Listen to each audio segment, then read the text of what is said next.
Hi, I'm Elizabeth Gearheart. I'm here with Robert Bura of Metro Public Adjustments. Robert normally helps people find money they didn't know they could find, but right now he's focusing on business interruption during this time of COVID. And hi, Robert, tell us how you do Uh, this. Well, Liz, first of all, thank you very much for inviting me today, and it's a pleasure and an honor. So I'm something called a public adjuster. I'm licensed by the Banking Insurance Commission in New Jersey to advocate on behalf of the policyholder against the insurance company. I want to talk right now initially about business interruption. Everybody's business has been interrupted, has been closed down, or had a significant impact. And many people want to know why can't their policy cover their business policy cover their loss of business. They're being told that no, it's being excluded because the virus COVID-19 is excluded. And technically, they're right. Back around 2008, 2009, when SARS hit, the insurance companies misled the insurance companies to let them know that the virus is not a physical entity. And in order for a business policy to kick in, there has to be a physical entity, snow, fire, water, something. So the insurance companies are saying that it's not a physical entity, therefore is it excluded. A senator from California, I forgot his name right now, on June 24th, introduced HR 7412, the Insurance Relief Act. It's in Congress right now. I urge you to talk to your state representative and to tell them to get this passed. What this bill is going to do is a voluntary bill for the insurance companies to act on a virus as a physical entity to get our people covered. Now, there's no guarantee in this whatsoever. We all know that the insurance companies love to play games because they always tell the truth, and they're always honest, and they're always upfront with us. So anybody who's put a claim in and has been told, no, I want to talk to you, because technically, once you've been denied by your insurance company, they may have the right to not talk to you unless you pay a lot of money to hire a lawyer or you hire public adjusters. A quick self-commercial for my company, if you don't mind my indulging. Metro Public Adjusters is the largest public adjusting company in the country. We are the only national company in the entire country. We have representation in every state of the country. We've written over 1 million claims in 25, that's hence 25 years in business, over 1 million claims in 25 years. The founder of our company, the president of our company, Steve McCaffrey, was one of the founding members of APIA, American Association of Independent Public Adjusters. It is the largest and perhaps the most influential advocacy group in Washington, D.C., fighting for the rights of the policyholder against the insurance company. So I am attempting to help as many businesses as I can to potentially recover their lost revenue. It's a hot topic. I've been told by one of my adjusters that he's even seen insurance companies deny it because people have not put in a claim in a reasonable period of time. These insurance companies love to play all these types of games. So I would love to speak with you and discuss your case with you. It's as simple as just giving me a copy of your policy and putting it through. And I'm using the leading field justice in my company with over 25 years experience. He's handling most of these cases. We've been told by our contacts in Trenton and other contacts that something is going to happen, and boom, a month later, the Insurance Relief Act is here. We were also told in a national conference that the Pennsylvania Supreme Court last week, or was it this week, ruled for the plaintiff against the insurance company on a matter like this. The insurance companies are saying a virus is not a physical entity.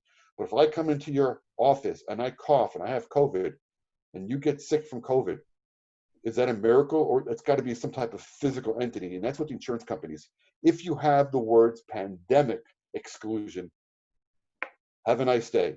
But that's a small percent. Most people have virus exclusion or a microorganism.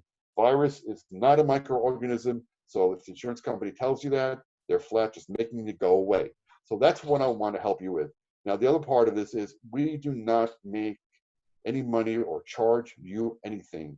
We work on a contingency. We get a percent only if we get you something. In the process of we encourage legal fees, that comes out of of our fees. So there's no extra. Other public adjustment companies, I'm not sure what they're doing, but I'm sure they have all kinds of conditions and other fees. I can't guarantee that. That's what I wanted to talk about immediately. But on an everyday, day-to-day basis, everybody who owns property has issues with their property. It could be shingle missing, it could be a leak, it could be a crack, it could be a scratch, it could be an assortment, a litany of issues. But you don't always have time or the money, the capital to address those issues. So what I do is I come in and I can potentially find you money to get those repairs. How do I do that? Is the next question. Well, I sit down with you and give me 20 minutes and I will educate you on the truth about how property insurance works. Misunderstanding, misconception. I'm not going to use the L word. Uh, I should not put a claim in on my homeowner's policy or my business policy because my rates will go up or the insurance company will drop you. Well, based on based on state legislation, I'm getting the two things confused. Based on state legislation, you may be entitled to have up to 3 claims every 5 years without the insurance company raising your rates because they gave you money. My quick story is in 2015, a tree fell on my house. I got about $16,000. My friendly neighbor who I contacted after I realized about 18 months later had doubled my rates, 3rd generation. I said, I won't use his name or the company name. Why have my rates more than doubled in less than 2 years? He said without missing a beat, and I remember he's a 3rd generation insurance agent.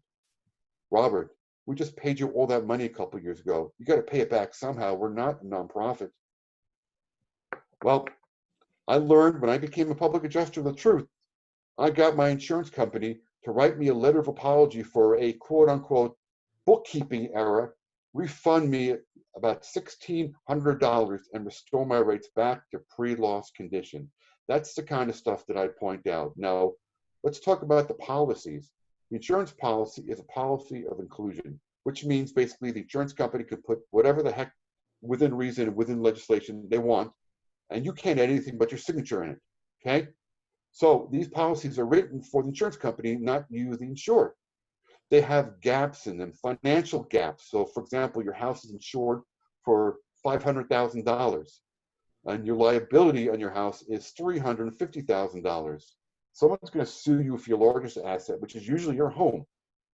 So if they sue you for the $500,000 and you have a $150,000 gap between liability and your policy, you're going to lose your home unless you got $150,000 laying around. You may have a deductible for wind, storms, hail. That is normally between 1% to 3% of the entire policy. So on a $500,000 home, you have a $10,000 policy. I had a client I wrote a claim for right around the corner for me. And it turns out he had a $7,000 wind deductible, and that was the cause. So we couldn't help him. I can show you or help you to eliminate that by getting a more updated policy. Let's say your house is more than 2 or 3 years old. You may have a problem with something not being up to code, to ordinance, to variances.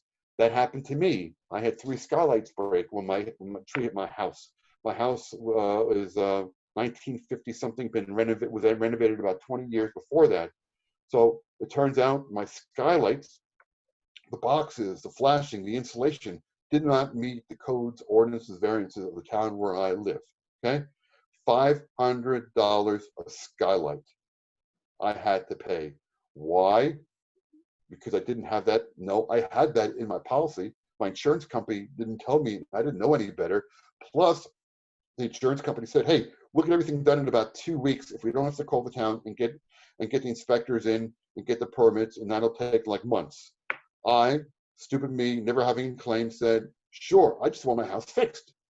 Well, because I couldn't prove what was there before, I could not go after my insurance company for that $1,500. These are the kinds of things insurance companies. I've seen people without sump pumps being charged $300-400 a year for sump pump coverage. I've seen people. I had a woman another town here, trying to keep this as generic and not name names or towns. She bought a house, and within a month, water started coming in her basement where her washer and dryer is. The company that did the inspection for her had used one of those snake cameras that go in the tubes, the piping. Only went halfway through. It turned out the second half was completely blocked. She had taken out a $19,000 loan to get everything fixed. I did not, she did not choose to have me represent her. Instead, for whatever reason, she chose to hire a lawyer and spend a lot of money. I have no idea whatever happened with that. I can also reopen up. I had a woman, an elderly couple in South Jersey, had water coming in their house, and the insurance company never even bothered to send an agent out to her. Told her from her description it looked like about a $700 to $800 repair bill, $1,000 deductible. Boom, done. I came in. We were able to get her a whole new roof and all the repair work. I think it was about $12,000 to $14,000. If you have a fireplace and you use your fireplace, you most likely have smoke damage in your house. The last claim I wrote was for a woman who does nothing but sit by a divorced woman by her fireplace last winter when we had the really bad winter and read books all day. I found smoke damage in an entire house. I got her $32,000. Now, you have an insurable interest in your property and the mortgage company do, and that is to maintain the value of property. That is the only purpose for property insurance, maintain the value condition of the property, okay? The insurance company doesn't have that insurable right interest. Their interest is in putting money in their pocket and making you go away. Most claims are denied not because they're bad claims, but because you don't know how to talk insurance to the insurance company. For example, your water heater breaks and it floods your basement. That's what you're going to tell the insurance company, right? Yeah. That's what normal would do. Okay. Uh, Water is inherently excluded from most policies. If you read your policy exclusions. However, how would I get coverage for that? My client had an accidental discharge of water from an enclosed pipe that was connected to the water heater, and as a result of this accidental discharge of water, here is the damage that occurred. Boom, that's the claim. It's amazing what the insurance companies get away with because people think that they do everything that they're supposed to do. We had a claim, not my claim, where a car hit a house and the insured got, I think it was about $50,000. Okay, we come on the scene and we get them like $150,000 more. Why? Because the house had come off its foundation. You think the insurance company adjuster knew that? Most likely, but did the homeowner ask him if his house had come off its foundation or ask him any specific question? No. Therefore, the insurance agent did not have a legal, moral, I would think so, but a legal obligation to tell them their house is off the foundation. They do not look left. They do not look right. They do not look up. They do not look down. They only look at what you show them or what's obvious. We will get on average 300 to 600% more money for you on a claim than you will with your insurance agent. We get you the money. I mentioned the insurable interest. The insurance company doesn't have an insurable interest, yet they make you prove everything is paid for or in the process of being paid for. Quotes from a contract, the materials bill, labor bill, and they will kind of like nickel and dime you to death. They don't have the right to do that since they don't have an insurable interest. Okay, with us, if you get a $20,000 claim with me, I will get you all or most of that money, a good percent of that up front to do with what you want. I do not care what you do with the money. It's your insurable interest. So if you have a crack on your porcelain tile of 1,000 square feet and I get you $18,000, do you have to replace that tile? I don't know. I'm out of the picture. I have to believe you're going to. I have to believe everything you tell me, if you understand. Anything in your home that occurs that's sudden and accidental and is not specifically excluded in your policy is a claim. So let's say your 16-year-old daughter comes home an hour and a half, 2 hours late on a Friday night. You're aggravated beyond. So do you practice good parenting 101. Go to your room. Nothing good will happen of this conversation. We'll talk about it in the morning. You do that, right? I've done that. Sure, I've got a 26-year-old. I've done that. No, you get into it, and your arms start flailing and wailing away, and you punch a hole in the wall. Is that covered under your insurance policy? What do you think? I'd almost be too embarrassed to find out. I don't know. That's the point. Most people would be too embarrassed. Stupidity is covered in your policy. The answer is absolutely yes. It was sudden and accidental. You didn't intend. But it's a hole in the wall on $1,000 deductible worth claiming? No. What if this conversation continued on to 2 or 3 other rooms in the house? You have a whole series. Then maybe. Let's say you have a china cabinet or something valuable hanging on the wall. That is covered under your policy, and it comes crashing down. Yes, but most people would be too embarrassed to say that. They said stupidity. I wrote a claim for a woman, for a couple. Their grill was too close to their house outside. I actually came to see a water leak in their roof. Turns out they were only missing a couple of end caps. Those are the caps on the 2 sides of the house that cover over. She had $1,000 deductible. Her husband is a contractor.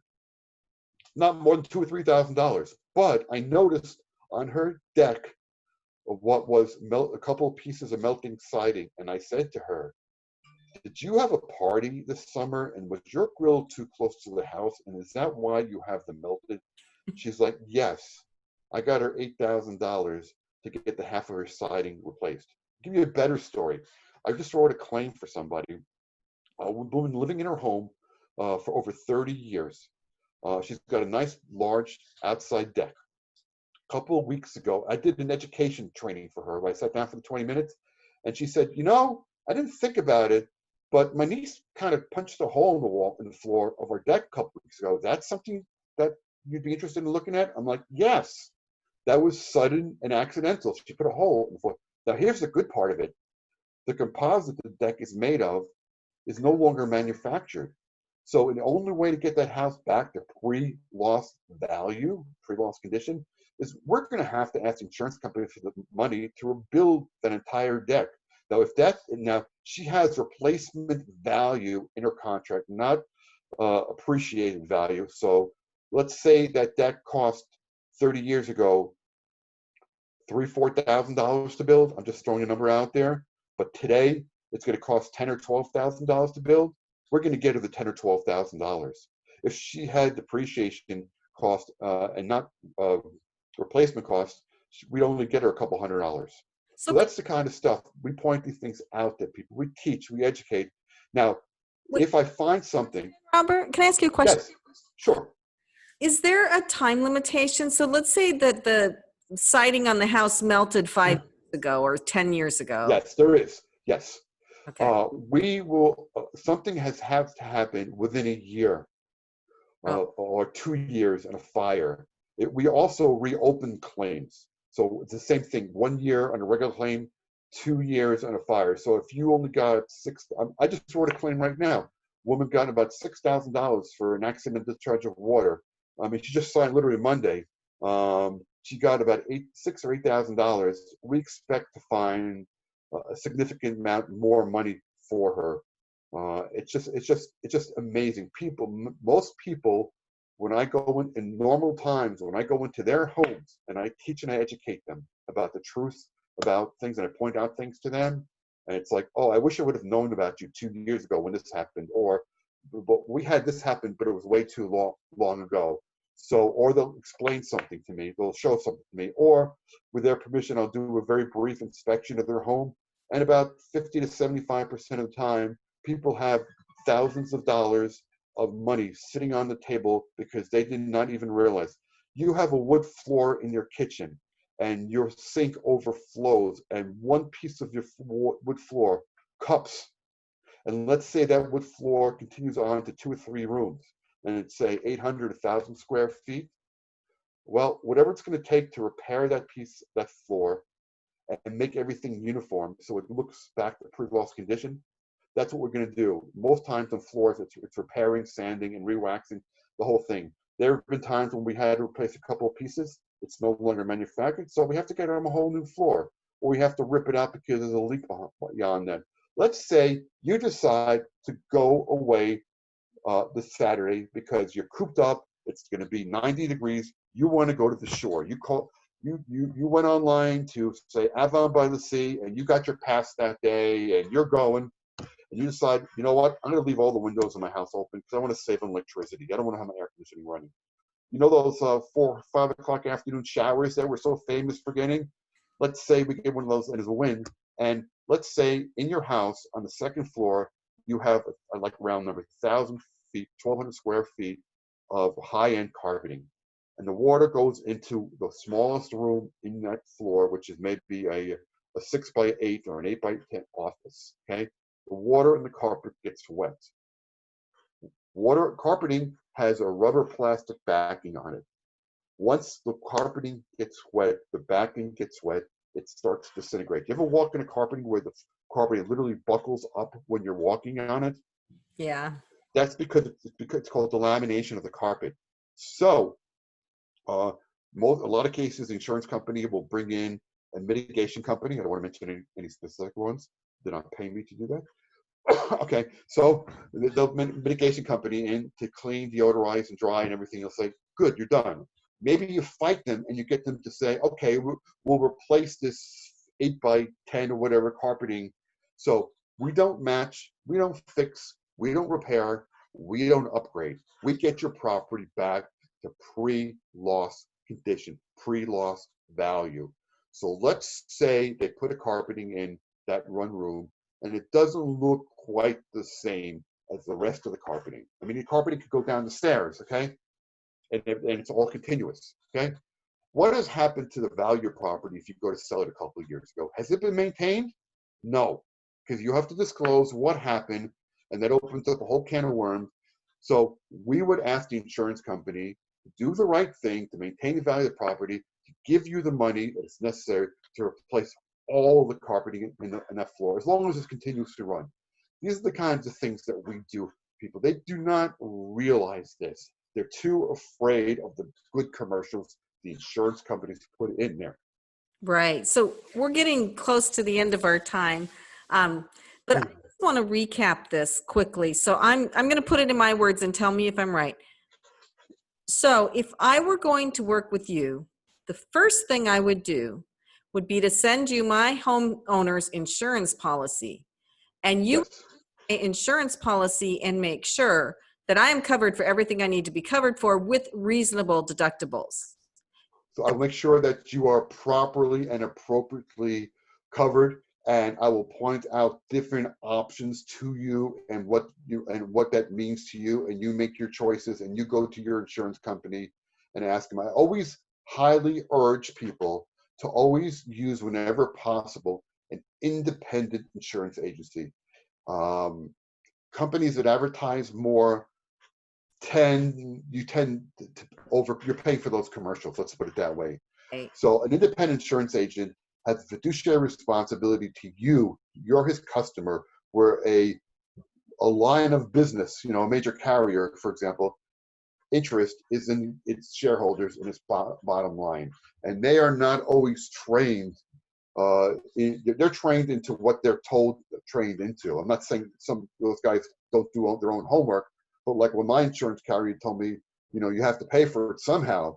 The guy that I'm using right now would never ever think of saying that to me. He would tell me, because he knows more, that you're right. So an independent insurance agent has multiple insurance carriers that they can go to and look at based on your specification. I have an in-ground tank. So when I changed my insurance, I was limited to who I could use.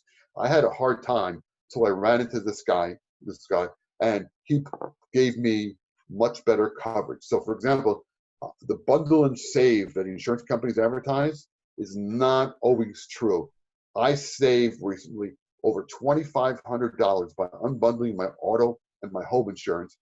I got much better, more comprehensive coverage for less money. Okay, so number one then is to bring you in and have you review the policy and help maximize what people can get. Well, it's part of the educational process. Like, give me 20 minutes, I'll review your policy with you. And once I educate you and teach you how insurance and the truth, Then when I start to address things on your policy, you'll have an understanding. I got to bring you up to a certain level of knowledge in order for you to understand what I'm going to tell you about your own policy, if Okay. that makes sense. So number one, you educate and help people with their policies. Number two, you can help people with their claims when they make them or up to a year later even, to try to maximize what they get back from the insurance companies and really have it be a fair process. And Exactly. And in addition to that, I will point out to them issues that I find potentially in their home that could potentially qualify them for economic recovery. and most important right now in this time of quarantine though, is that you can help people with business disruption insurance. So you can look at Yeah. their business policies and you can see if there is a way to get them business disruption insurance. And there's also, you keep abreast of the legislation, so you know there's a new bill coming up, so you'll be able to help people figure out if that will help them too. Right. I always use the word of business interruption, the potential. As a public adjuster, I use a lot of if, should, woulds, mights, coulds, possibles. I want to under promise and over deliver. I will never give somebody say, oh, that's a $10,000 claim. My field adjuster. Now understand the insurance adjuster is working for the insurance company and they don't require them to have any type of licensing. Our field adjusters, our public adjusters are heavily licensed, heavily trained. We have to go through certification classes. So in most cases, our field adjusters know the laws and the policies a lot better than these guys. So we're going to make sure that we get you the maximum amount you're allowed under your policy, and that we're going to get you control of the money. So who do you work? Do you have a geographical area or can you work with people across the country? I am licensed only right now in the state of New Jersey. I Okay. have other people I work with who have licenses other parts of the country, but there's enough. Less than 10% of people in New Jersey use or know about public adjusters. We have the most densely, that's not right. We have the most densely populated state in the country. That's why our auto insurance rates are so high. So there's enough business here for me right now. Will I go up? Will I go in other places? Yes. Oh, I also want to throw something else out. I'm actively seeking to hire people. There's so much business out there. I'm looking to hire people to come under my wing and train you and mentor you. This is a part-time job that can lead to a full-time job. You can make $350 to $900 for a couple hours worth of work being on site. It's a good job. Our job is to teach people. Our job is to help people, educate people. So we're helping people. We're doing good deeds by teaching and helping people. So this is a job that's the rest of my life, and it's doing a good thing because there's a lot. I have people who couldn't afford to get their houses repaired and have been able to get the money to get repaired. I'm not looking to take advantage of anything. I'm not looking to do anything dishonest. I'm just looking to be honest, forthcoming, and helpful to people. So how do people pay you for your service? We get a professional service fee once the claim is settled, okay? And it's a sliding scale, and without giving somebody an education on everything that we do, I do not want to throw numbers out there other than we will get you 3 to 6 times more money, and we'll get you control of the money. We can get you more money if you've had a claim that's already been settled. Just to throw numbers out, someone will hear a number without a perspective on it. So that's what I'm going to tell you. That's perfect. Okay, and your website is Metro Insurance Adjustments? MetroPA.com is the company website. I am Robert Bura, Public Adjuster on Facebook. That's Robert Bura, Public Adjuster on Facebook. Okay. Well, I'm going to have to take a look at what you do and see what I can do for my house. So thank you, Robert. This has been very educational.